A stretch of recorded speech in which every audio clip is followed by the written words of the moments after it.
মন্ত্রী, অনেক তো বেলা হয়ে গেল, এখনো তো নবাব এলো না। কি করে বলবো বলুন তো মহারাজ, আপনিও যেখানে আমিও সেখানে। মহারাজ, এত উতলা হবেন না, আরো কিছুটা সময় অপেক্ষা করুন, দেখবেন নবাব ঠিক কৃষ্ণনগরে চলে আসবেন। না না গোপাল, তুমি ব্যাপারটা বুঝতে পারছো না। নবাবকে এইবার যেভাবেই হোক খাইয়ে দাইয়ে মনোরঞ্জন করিয়ে খুশি করতেই হবে। তাহলে যদি আমার ঘাট থেকে করের বোঝাটা একটু কমে।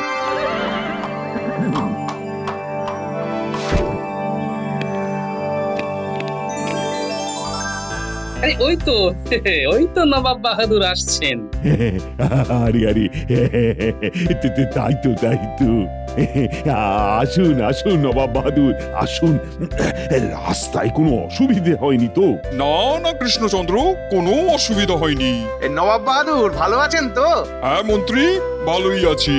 আপনার আসতে দেরি হচ্ছিল দেখে মহারাজ তো চিন্তায় পড়ে গিয়েছিলেন। তাই নাকি কৃষ্ণচন্দ্র? আমাকে নিয়ে তোমার এত চিন্তা? এই সে তো হবেই, আপনি আমাদের নবাব বাহাদুর বলে কথা। চলুন চলুন, অন্দর মহলে চলুন।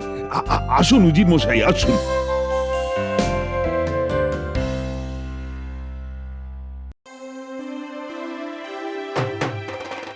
ওরে বাবা রে বাবা রে বাবা, কত ভালো মন্দ খাবার!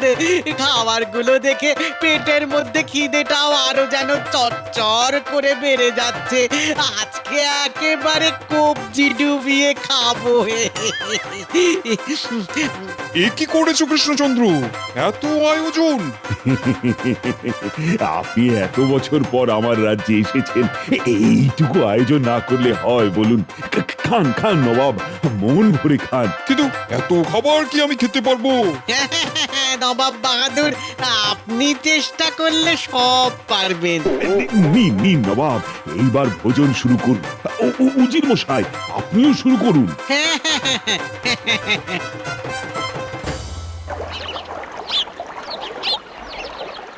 বড় ভালো খেলাম কৃষ্ণচন্দ্র। মহারাজ অনেক খাতির যত্ন করেছেন, এইবার আসল কথায় আসুন। মন্ত্রী ঠিকই বলেছে। জাহাপনা, বলছিলাম কি, আমার একটা কথা ছিল। কি কথা? আসলে আমার এই বছরের কিছু কর প্রদান করা বাকি আছে, তো মানে যদি সেই কর থেকে কিছুটা কর মার্জনা করে দিতেন তাহলে খুব ভালো হতো। কেন তুমি প্রজাদের কাছ থেকে খাজনা আদায় করনি? শুনেছি এই বছর তো ফসলও নাকি খুব ভালো হয়েছে। ইয়ে মানে আসল ব্যাপারটা হয়েছে কি, সবার থেকে এখনো খাজনা আদায় করা হয়নি, এখনো অনেকের খাজনা বাকি আছে। আসলে এমন অনেক প্রজা আছে যাদের কাছে বারংবার খাজনা চাওয়ার পরেও খাজনা পাওয়া যায় না। তাহলে গোপাল কি করছে? গোপালের এত বুদ্ধি কোথায় গেল? প্রজাদের থেকে বুদ্ধি করে খাজনা আদায় করতে পারলো না? আসলে মানে আসলে জাহাপানা, গোপালের তো বয়স হয়েছে, তাই বয়স বৃদ্ধির সঙ্গে সঙ্গে গোপালের বুদ্ধিতেও মরছে ধরেছে।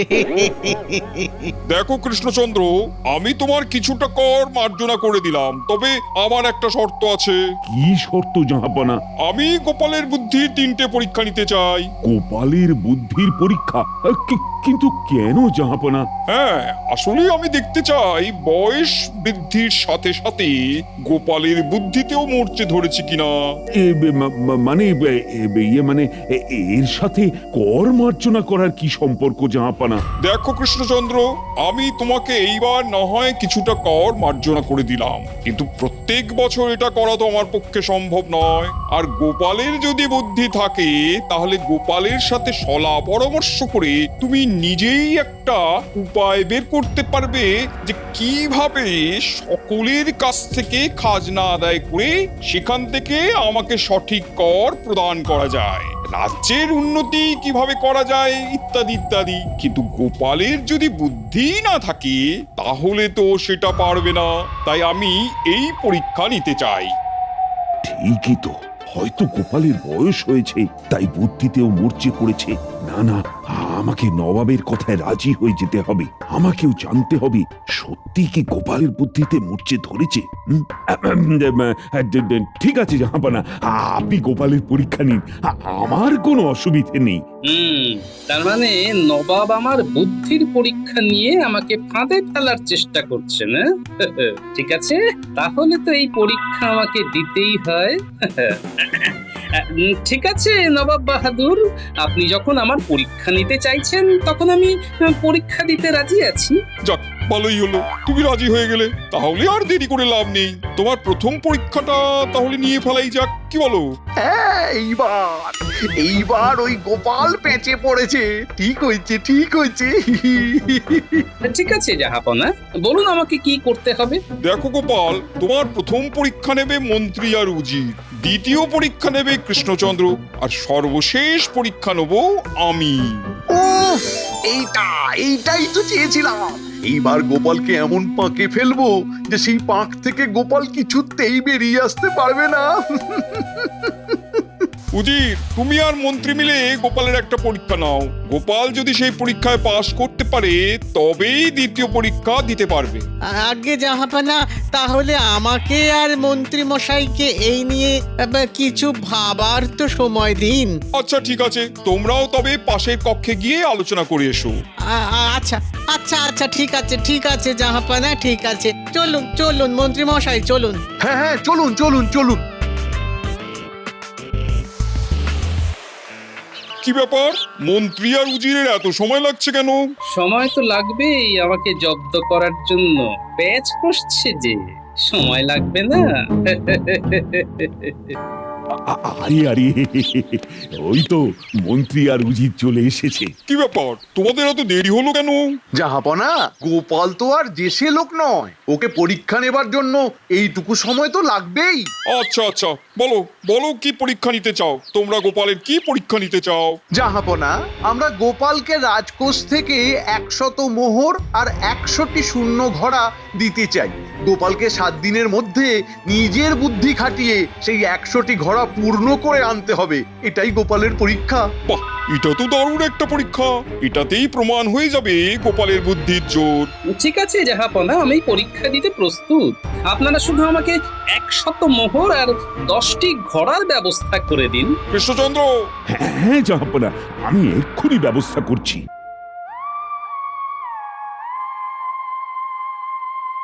হায় হায়, কি অবস্থা! এতগুলো ঘোড়া! মাত্র 7 দিনের মধ্যে এতগুলো ঘোড়া কিভাবে ভর্তি করবে তুমি? কিছু একটা তো করতেই হবে। যদিও আমার কাছে 100 মোহর আছে, সেগুলো দিয়ে যদি কিছু একটা করে। তোমার মাথার ব্যায়ামও হয়নি তো?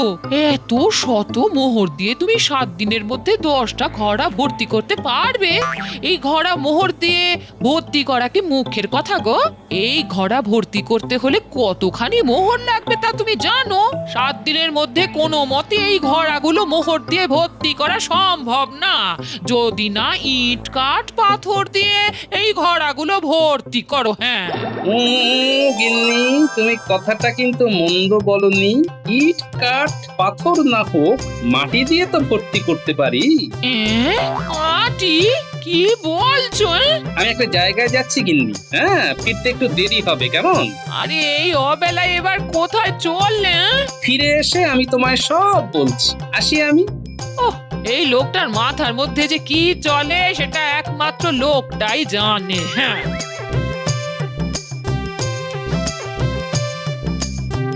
কুমোর ভাই, ও কুমোর ভাই, বাড়িতে আছো?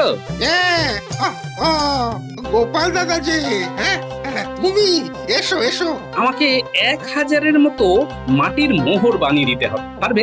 মাটির মোহর? এ আবার এমন কি কঠিন কাজ? যাক বাবা, তুমি আমায় বাঁচালে। কিন্তু 7 দিনের মধ্যে আমার এই মাটির মোহরগুলো লাগবে, কি পারবে তো? আরে বাবা, 7 দিন তো অনেক বেশি সময়। আমি তোমাকে 2 দিনের মধ্যেই সব বানিয়ে দেব।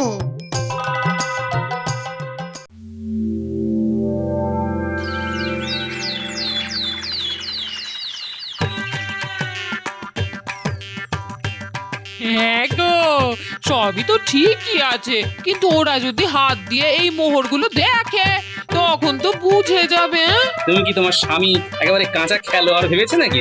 হ্যাঁ আমি যখন মাঠে নামি একেবারে কোমর বেঁধেই নামি, বুঝলে? এই যে এই 100 আসল মোহর আছে, সেখান থেকে 10টি করে মোহর নিয়ে 10টি ঘোড়ার মুখে রেখে দেব, যাতে কেউ হাত দিয়ে দেখলেও বুঝতে পারবে না।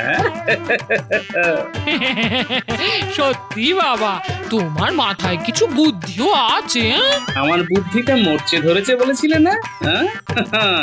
এইবার সবার বুদ্ধিতে আমি এমন মরচে ধরিয়ে দেব যে আসল নকলের পার্থক্যই কেউ বুঝতে পারবে না।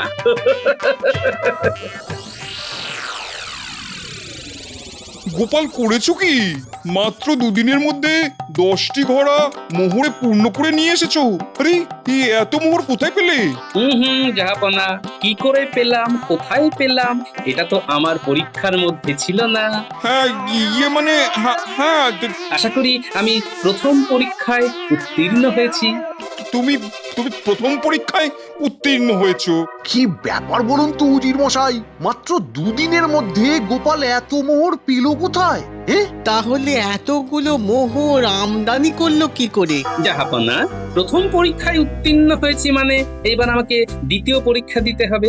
আমাকে কি করতে হবে যদি বলেন তাহলে খুব ভালো হতো। ইয়ে মানে হ্যাঁ হ্যাঁ গোপাল, শোনো, আমিও তোমাকে আরো 7 দিন সময় দিলাম। এই 7 দিনের মধ্যে তোমার জীবনের সব থেকে বড় দুজন শত্রুর কাছ থেকে ধনসম্পদ আদায় করতে হবে, আর এমন ভাবে আদায় করতে হবে যে তারা যেন স্বেচ্ছায় সেই ধনসম্পদ তোমাকে দিয়ে দেয়। কি পারবে তো? মহারাজ, এর এমন কি কাজ? আমি পারবো মহারাজ। ঠিক আছে, তাহলে 7 দিন পরেই তোমার সাথে আমাদের আবার দেখা হবে। তার আগেও হতে পারে, বলা কি যায়।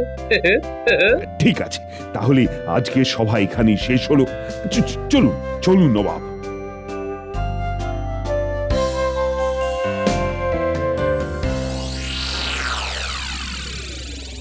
উজির মশাই, কি হচ্ছে বলুন তো ব্যাপারটা?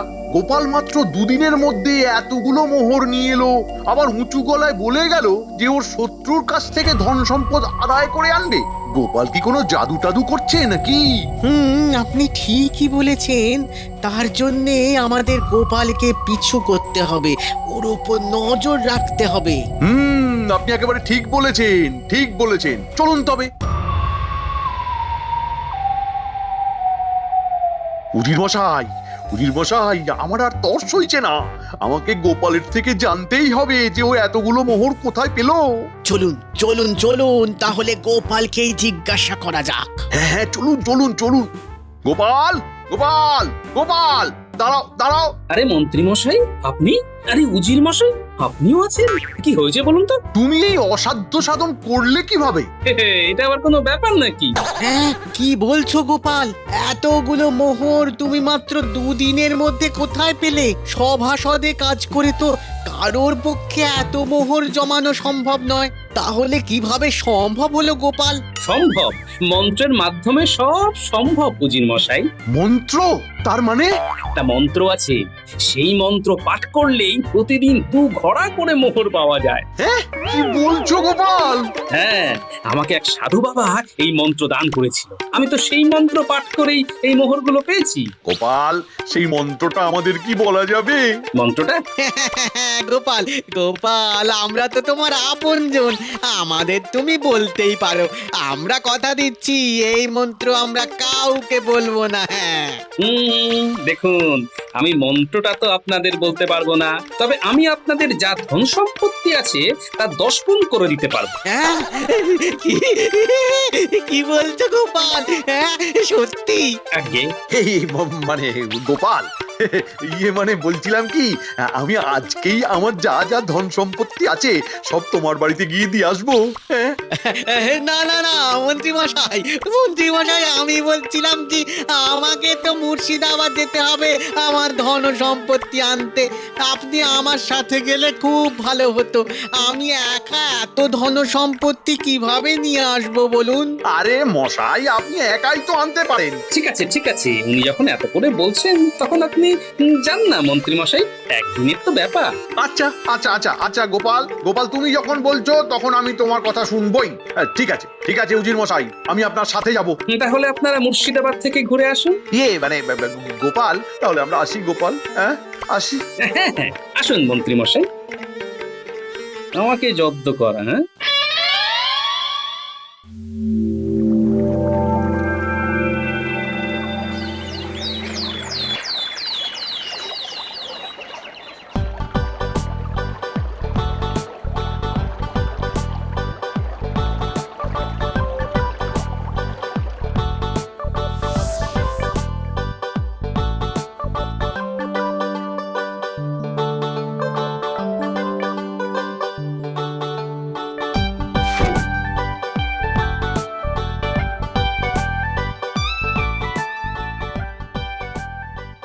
গোপাল, গোপাল, গোপাল, ও গোপাল, বাড়িতে আছো নাকি গো? আরে আপনারা, আরে এই যে গোপাল, আমরা আমাদের সমস্ত ধন সম্পত্তি নিয়ে এসেছি। তুমি এই সবকিছু একটু বুঝে নাও, হ্যাঁ। আর যত তাড়াতাড়ি পারো আমাদের ধন সম্পত্তিকে মন্ত্রীর দ্বারা বৃদ্ধি করে দাও। গোপাল, গোপাল, আমারটাও একটু দেখে নাও। এই নাও তোমার জন্য একটু রাজভোগ নিয়ে এসেছি। তুমি মিষ্টি খেতে ভালোবাসো কিনা তাই নিয়ে এলাম। আমাকে গুল দেওয়া হচ্ছে, তার মানে আমার ওষুধ ভালোই কাজ দিয়েছে। আপনারা কোনো চিন্তা করবেন না, আমি সব ঠিক করে দেব। আপনারা নিশ্চিন্তে বাড়ি ফিরে যান, ভাবুন আপনাদের কাজ হয়ে গেছে। ও আচ্ছা আচ্ছা আচ্ছা আচ্ছা, ঠিক আছে গোপাল, ঠিক আছে। এখন তাহলে আসি তবে, হ্যাঁ আসি। চলুন চলুন মন্ত্রী মশাই, চলুন। হ্যাঁ চলুন, চলুন। এরা বুঝতেই পারলো না, এরা নিজেদের ফাঁদে নিজেরাই জড়িয়ে গেল।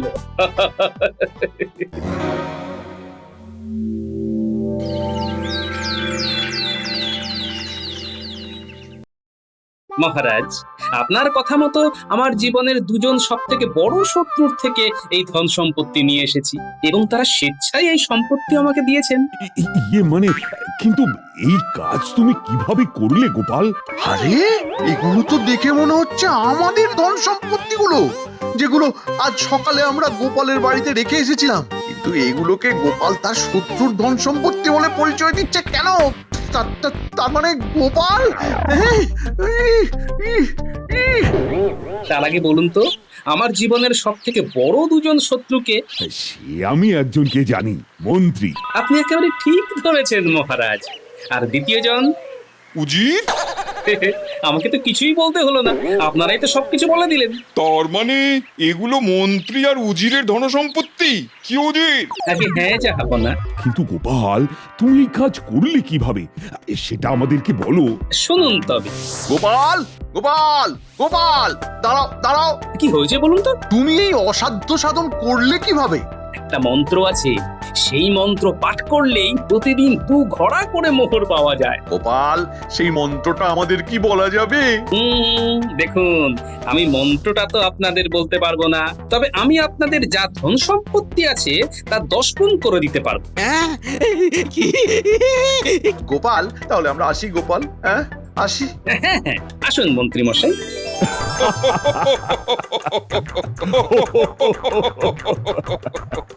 আরে করেছো কি? মন্ত্রী আর উজিরকে তো একেবারে ঘোল খাইয়ে ছেড়ে দিয়েছো।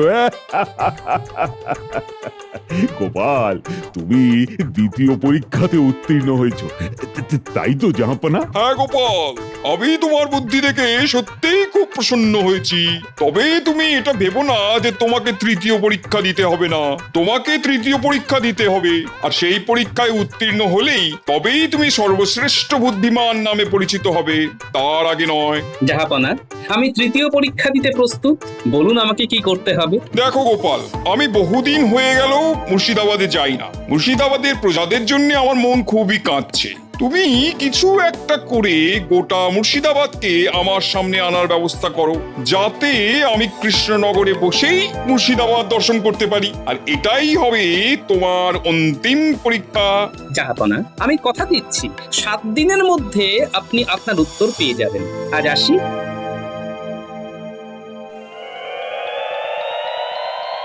কি ব্যাপার কৃষ্ণচন্দ্র, আজকে তো গোপালের তৃতীয় পরীক্ষার অন্তিম দিন, কোথায় গোপাল? এখনো তো এলো না। সেলাম জাহাপনা, প্রণাম মহারাজ। আরে গোপাল, তুমি এসেছো? আমি তো ভাবলাম তুমি আর আসবেই না। আমার বুদ্ধি নিয়ে যে প্রশ্ন উঠেছে তার উত্তর দিতে আমাকে তো আসতে হতোই মহারাজ। গোপাল, আজকে তোমার তৃতীয় পরীক্ষার শেষ দিন, তোমার মনে আছে তো? আর আমি কি বলেছিলাম সেটাও নিশ্চয়ই মনে আছে। হ্যাঁ জাহাপনা, আপনার পরীক্ষা আর আপনার কথা আমার দুটোই মনে আছে। আর তো আপনি যাতে কৃষ্ণনগরে বসে আপনার মুর্শিদাবাদকে দর্শন করতে পারেন, তাই জন্য ছোট্ট একটি মুর্শিদাবাদ বানিয়ে এনেছি। ছোট্ট মুর্শিদাবাদ, তার মানে? খুলেই দেখুন না। চমৎকার! আমি তো ভাবতেই পারছি না গোপাল, তোমার মাথায় এই বুদ্ধিটা এলো কিভাবে? এই নিন মহারাজ, এটা আপনার জন্য। এটা কি গোপাল? যদি কখনো কৃষ্ণনগরে বসেই আপনার কৃষ্ণনগর দেখার ইচ্ছে করে, তার জন্যই এই ব্যবস্থা। চমৎকার গোপাল, চমৎকার! সত্যি তোমার বুদ্ধির প্রশংসা না করে আজকে আমি আর পাচ্ছি না। গোপাল, তুমি আমাদের ভুল প্রমাণিত করে দিয়েছো। সত্যি তোমার মতন বুদ্ধি গোটা ভূভারতে খুঁজলেও দেখা মিলবে না। তোমার এই বুদ্ধি দেখে আমি খুব প্রসন্ন হয়েছি, তাই আমার তরফ থেকে তোমার জন্য 500 মোহর উপহার হিসেবে রইল, কেমন? ধন্যবাদ জাহাপনা। এই নাও গোপাল, এটা আমার তরফ থেকে তোমার জন্য উপহার। ধন্যবাদ মহারাজ। কি মন্ত্রী মশাই, উত্তর পেলেন তো? হ্যাঁ গোপাল, পেয়েছি। সত্যি গোপাল, তুমি টেকো হয়েও এত বুদ্ধি তোমার মাথায় যে কোথা থেকে আসে কে জানে। ভাবছি কাল নাপিতের কাছে গিয়ে তোমার মতো চুল ন্যাড়া করে আসবো, তাহলে যদি তোমার মতো না হোক একটু হলেও বুদ্ধি আসে।